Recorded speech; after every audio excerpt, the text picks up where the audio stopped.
Good evening, warrior.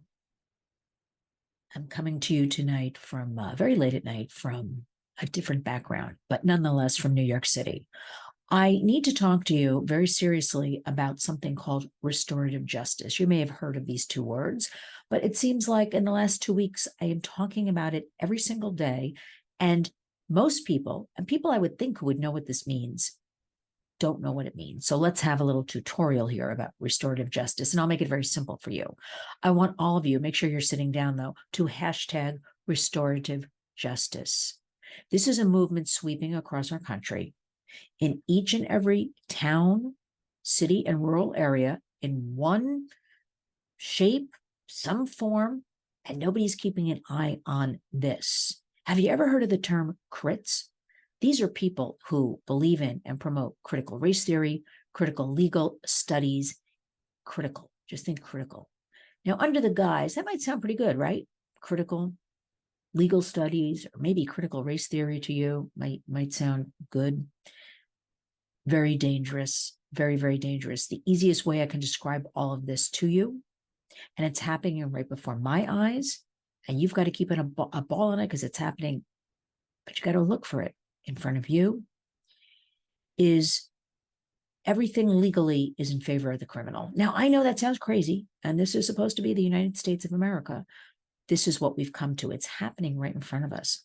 This kind of push to destabilize, defamiliarize, uproot everything we know about. It's very dangerous, and it's happening. Things like doing away with the sex offenders registry. And I've mentioned this before, and people have taken great offense to it. Why? Hashtag restorative justice. Hashtag it. Look yourself. Read up about it. Things like, for instance, California. Say somebody's, let me give you an example. Say somebody is close to 18 years old. He's raped, or she has raped and murdered. They won't be charged with murder or rape because they're considered a child. Different things like, let us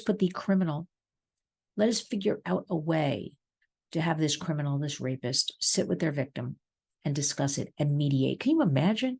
Can you imagine a teenage girl having to sit across from a rapist to mediate because they want to restore restorative justice warriors, reintegrate, get them into society? How about the plans I saw for jails proposed for New York City in the future, not too distant future?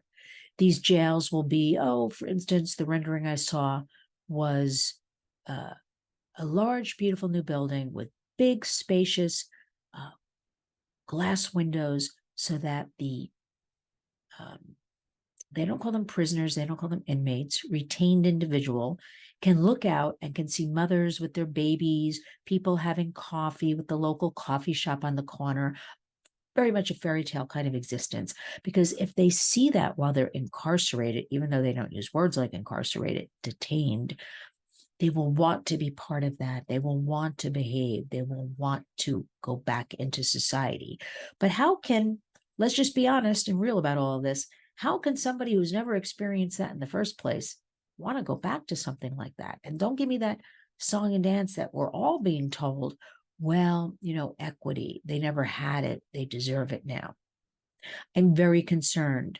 I'm especially concerned because when it comes to children, restorative justice is not in their favor. I want to know people who attack, rape, traffic, murder a child while they are allowed to be thought of as a victim. We've seen it recently. I have to bring it up. We've had 2 shootings lately. The first shooting at a Christian school, the media portrayed that monster as the victim. Look closely. Look at the media. Read things. And the whole trans was brought into it, but we'll leave that alone for a second. But that's the truth. Then recently, just 2 days ago, we had another shooting in Louisville.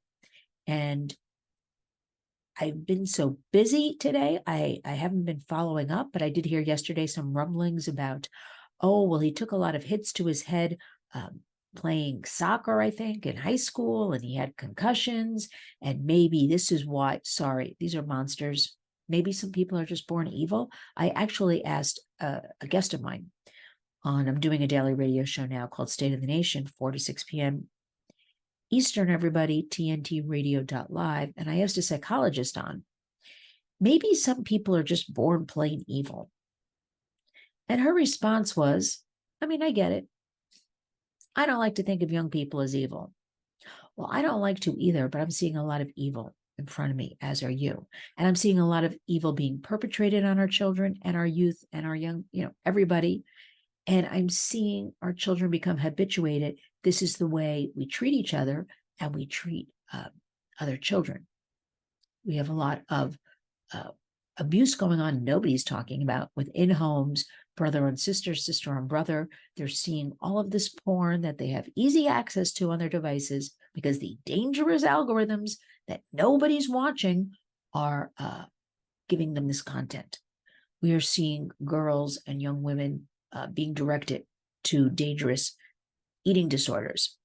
We are seeing the most ridiculous TikTok challenges. There was a new one. Apparently, you could buy some sort of red hot chili gum on Amazon, and some kid brought it to his class and gave it out to everybody, and 10 kids ended up in the hospital, choking, coughing, throwing up. It's out of control. So what are we going to do about it? First, you're going to educate yourselves, because I'm working darn hard to bring you topics, not to mention boots on the ground to help actual people. It's 2023. We all have to step up. I didn't want to, end the day. It's very late right now without telling you about restorative justice, because I had somebody else who described himself as an economist. He thought I was making up the term. Somebody who has all kinds of education, and it's been around, restorative justice, especially in the last year. Dig deeper, look between the lines, sweeping our country. And it is a movement. They are succeeding. So what are we going to do about it? First, you're going to know about it. Second of all, you may think it's useless, but it's not. You need to urge your representatives, they work for us, we pay taxes, to look into this, to tell them you do not support this as their constituent. We have to try everything in our power to fight for all of this, because we're fighting for our children, our precious kids. And I mentioned before, crits, which are a group of people that promote, follow critical race theory, critical legal studies. I also heard tonight that critical race theory, and it's brilliant.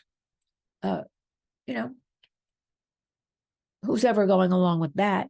But in the schools, they simply have changed the name of it, and they're still teaching it. They're still promoting it. They want children, by the time they get into high school, to know all about this. They're just calling it work groups, study groups.